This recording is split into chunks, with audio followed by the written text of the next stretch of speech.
अगला क्वेश्चन देखते हैं, क्या कहता है कि रमेश जो है सो कुछ पैसा उधार लेता है, sum of money at the annual rate 20% per annum, ठीक है ना, on simple interest. In 7 year the interest amount to 300 more than the sum lent. जितना पैसा वो लिया था उससे जो इंटरेस्ट है वो मिलकर के क्या हो जा रहा है, 300 रुपया अधिक हो जा रहा है। तो पूछ ये रहा है कि वो एक्चुअली में कितना रुपया उधार लिया था।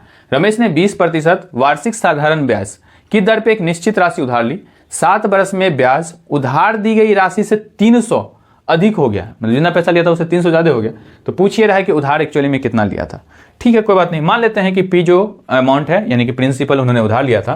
तो अब एक्चुअली में ये जो पैसा है वो उधार लिया गया जो राशि है से 300 अधिक हो जाता है, तो इससे 300 ज्यादा हो जाता है ना।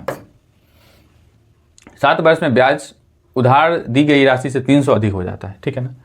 तो पूछिए रहा है कि उधार दी गई राशि कितनी थी, ठीक है ना। तो ये प्रिंसिपल है और रेट 20 है और टाइम यानी कि 7 है और ये है 100, ठीक है। इसको कैलकुलेट करें आप, तो इसको कैलकुलेट करेंगे तो ये तो एक खत्म हो गया, 7 दूनी 14, 10 बच गया, यानी कि 10P प्लस 3000 इक्वल्स टू ये हो गया, ये खत्म, यानी कि 14P। ये इस तरफ जाएगा तो यानी कि 4P बराबर क्या हो गया, 3000। तो P का वैल्यू अगर हम निकालें तो ये 1500, 750 है क्या ऑप्शंस कहीं, P यानी कि 750, इसको कैलकुलेट करेंगे 750 आ जाएगा। क्लियर है बात। तो 750 जो है वो उन्होंने उधार